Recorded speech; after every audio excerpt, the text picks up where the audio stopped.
What is the investment needed in order to create a return on investment of your hustle, your passion, and your purpose? This is the ROI.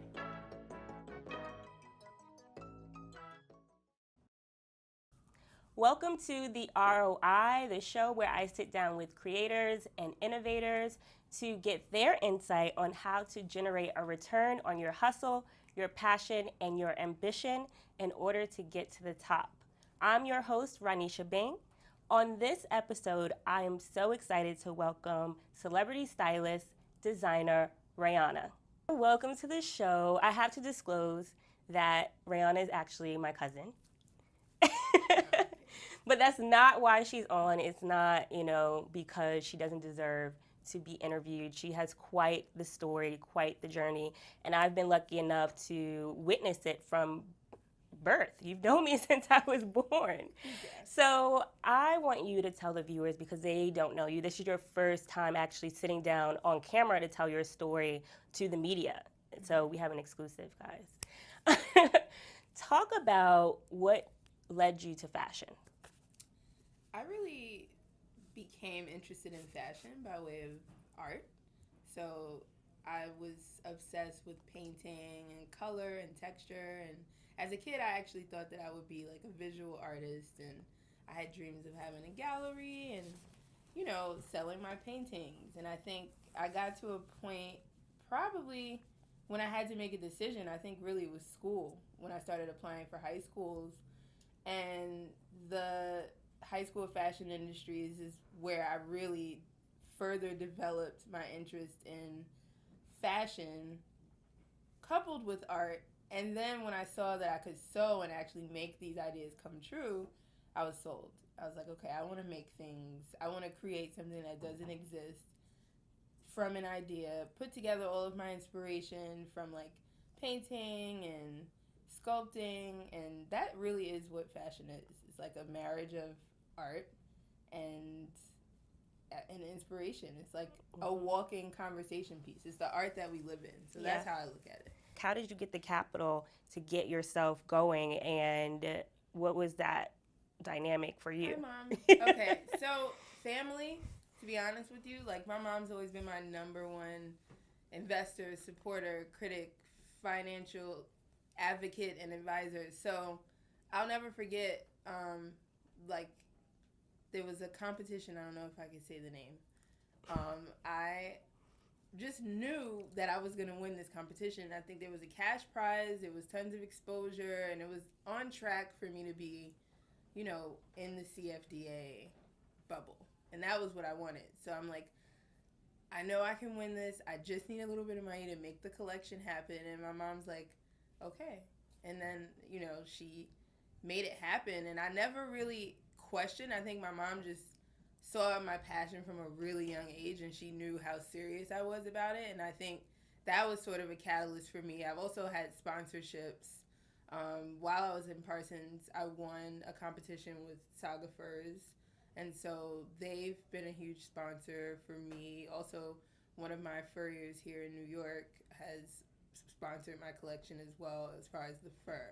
But I would say that it is really tough, and that's why that's why the floodgates aren't opening. I think beyond fashion for entrepreneurs from our community is because of the financial hardship that it takes to maybe even be all in, to say, okay, I'm going to quit my job and just 100% focus on this, because it can be tough. Yeah. And it can be people say tough, but they don't know, it'll be tough for you. It can be 5-6 years tough before it becomes lucrative and you actually can sustain a living doing what you love. So. Yeah. And I really admire, the caliber of work that you produce. Your line, Raeana, really exudes luxury. You have high-end leathers, fur, but as creatives, I think sometimes we always struggle with like our worth and what we bring to the table and our value. Do you remember a point where you ever undervalued yourself when you were, creating all this high-end work, but then it's like you as a person, as a creative, like did you ever undervalue yourself? Yeah, I think I struggled with, as a creative and also the brand itself, I struggled with stepping into and being assertive about this is a luxury brand, because I certainly didn't come from a silver spoon background, and so you know there's a market for that product, but when you don't come from the world where that's normal to spend a certain amount on a clothing item, then it can make you a little insecure about putting that out. And I think what I had to learn is, number one, know who your customer is and know who your market is. It's not you. It may not be your friends. But when you only look around you and you start to feel like it's not possible, maybe I'm shooting too high, I think that's a huge disservice. So what helped me was evaluating the market, looking at what other designers that I admire were doing and what were their price points, and okay, this product looks like it's successful, then there's a path for me. And when it comes to being an entrepreneur and working as a stylist, I think valuing your time, because it's really hard to put a dollar amount on your creativity, but that's where you have to just boil it down to how much time am I really spending on this, and what are my days worth? And that still can be tough for people to pinpoint. And speaking of styling, that's a new sort of arena for you in an official capacity. So, you know, you style for J. Cole and Dreamville. So talk about how you were able to acquire them as clients, and also some of the projects that you've worked on with them. So, I think last summer was For Your Eyes Only tour. And a really good friend of mine works with Dreamville, and he's an art director for them. And he called me maybe 4 days before tour started. Hey, Cole wants to wear this jumpsuit. Can you make a jumpsuit? So I'm walking down 7th Avenue working on another project at the time. And I was like, yeah, by when and what kind of jumpsuit? So it was super vague in the beginning. He sent me a mood board that was pretty much what he didn't like. So I'm like, at least I know what not to do, but okay. So I remember staying up all night, coming up with a concept, and it was just like, who knows? I really didn't think it was going to lead to the point that I'm at now with their team, but I sent it. I heard back almost immediately, and he was like, hey, he loved it. Can you come out to LA? And so I was in LA. We did a fitting. Everything moved really quickly. Before I knew it, there were like 2 jumpsuits made. Tour started, and then I ended up making him about 7 or 8 by the end of tour, maybe even 10, because he had one color that everybody knows is that orange property of jumpsuit, and I feel like that's really what spun all of this with Dreamville for me, because I saw another opportunity to create sort of a brand out of what that moment was for tour. And they asked you to do one small thing, and you took it to the next but level, I because help that. it pulls in that background that you talked about of being an artist and thinking about concepts, and then creating a presentation that people can then digest what your vision is, and, you know, come along the journey with you to, you know, this is more than just a jumpsuit. This is a whole world. This is a message. Right, it's a story. Yeah. And fashion is narrative. It really is. It's like all about storytelling. Every outfit, every look is a story, and you're inspired by something. So, yeah, I think a few months after tour ended, his manager contacted me and was just like, you know, he enjoyed working with you. He's got some projects coming up. Would you be interested in styling? And I think the first project that I worked on with him, styling wise, was Bobla Boat with Rhonesha Byng. And that was cool. Oh my God, what are these people? That was cool because, you know, Cole directed that video. So as creatives, I think what I appreciate working on something like a music video, and I love working on videos, is seeing everybody's creative part come together in this like wheel. You really feel like this is a force. Everybody's moving. There's art department. There's a lot of moving parts, and to see it all come together is like amazing. And everybody's pumped, and it's exciting. So that was my first video. Wow. And I don't even think Cole knew that. But I was just like, this is what I have to do. You I just have to figured it out. Figure it out. And I have great friends and mentors who are stylists. You know, Quasi is like, that's the bro. He helped me out a lot when I first started, and I was just like, I don't know where to go, and how do I do these pulls? And now, you know, those are the parts that are technical where you do need guidance, but I think a lot of it is just, it's intuitive. And it's like, what do you want to contribute to the narrative that he's telling? Because it's not about me. It's like about meeting someone halfway and helping them tell a story. So what does that even look like? What is the creative process for working with a celebrity? J. Cole, you and him talk one-on-one, but walk people through like what the process is, and is it hard to style someone like J. Cole?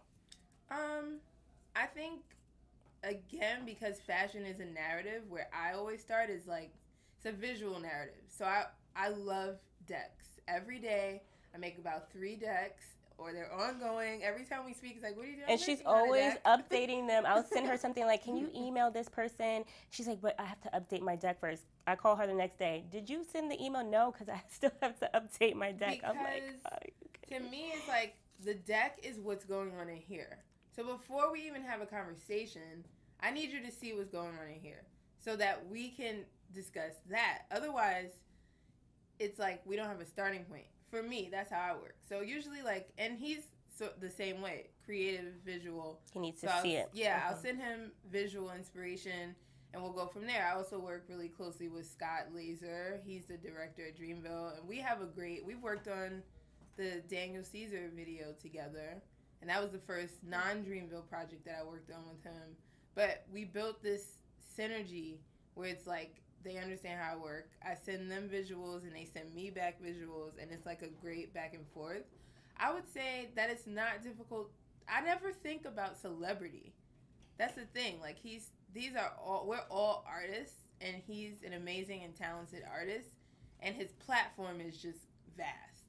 It's great, and like, I respect that, and I think it definitely makes everyone like step their game up, because you understand the reach of what the project you're working on has. And not that you should not do your best even when 5 people will see it, but I think it definitely makes you want to outdo yourself when you know that the world potentially is going to see this. So I want to shift gears now to a segment called From Inspiration to Invoice. We talked a little bit about money and finances and all that, but take us back to the moment where you actually sold your first piece.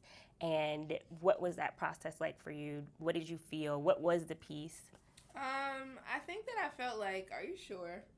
Because one thing that I will say is grappling with a lot of imposter syndrome. That's something that I personally dealt with on my journey, and feeling like I said before, not sure about my price point, or I'm not sure about this or that when I was younger. And from the accessories line, I remember having like this pop-up shop, and you know, the first few pieces that sold, I felt proud, and I felt like, okay, I think it's validation, because what you create when you're an artist is so personal that people actually care. Oh, they actually want this. So it's motivating. Like, okay, I'm going to Does it almost feel weird to put a price on something like that? It does, but I figured out a formula that's pretty foolproof, and it's like, what is it? Literally, it's pretty fair. What does it cost for me to make this? And I never aspired to just have a line where things are very expensive. I didn't come out and say, I want to have a really high-end line with super expensive pieces. I just started making, I'm attracted to certain materials. I love to work with leather, and I started making things that I love, and as I would layer on ideas, I'm like, okay, this is how much this is cost to make, and this will be wholesale, and this will be, so it's more, once I realized that there's a formula, it took emotion out of it for me. So I can approach it now without emotion, and that's really important, especially when you go into a meeting with buyers, and you're meeting with potential investors, and you're meeting with, press. You can't be too emotional about that aspect. And that happens even with entrepreneurs, because I think entrepreneurs are sort of artists at heart. And when you go in for your investment meetings and you get declined, it feels sometimes like a personal attack until you start to think about it from a business perspective and think about taking the emotion out of it. And I think that is key. But it's hard, because a lot of us start companies that are near and dear to our heart, like something like our grandmother made in the kitchen, or something that we just really started out of this personal passion or frustration. So it is hard to separate.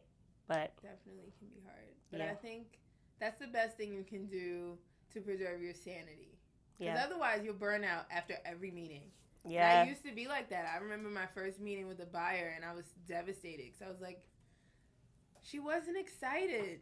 Like, do you know how many people she's meeting with? Mm-hmm. Maybe she wasn't, or maybe she Yeah. was, but they want to watch your growth, and Mhm. they're not gonna, it's like when you go look at houses, you can't let them know how amazing it is because you want to negotiate. Yeah. So it's a game. Speaking of growth, where do you see yourself in the next 5 years? So in the next 5 years, my goal is really to expand two brands. One being behind the label as a styling and consulting agency, Okay. and the other expanding Raeana as a male and female apparel brand. Okay. So, and I also want to do product. I want to do, stuff for home. So that's what I'm hoping I'll be working on in the next 5 years. That's what you're working on towards, not Well, that's hoping. that's what I'm working towards. You're right. Yeah. I'm already working on it. So. And don't be shy. You can tell people. She's also my stylist too. She styled me today. That's why you're an animal. Oh my gosh, she doesn't want to tell people because people will get too excited. So. Oh my God. Well, thank you so much, Raeana, for sharing your story and sharing your insight. I think it was really, for me, very informative and inspiring. I learned a lot, even though I've grown up, watching this process. I think to hear you reflect back on it is really, really awesome. And I'm super proud of you. Thank you. Thank you, friend. Thank you for coming on the show. Thank you for tuning in to this episode of the ROI. Be sure to stay tuned for more episodes. Wait, you know what that reminds me of? Our radio show. ROI.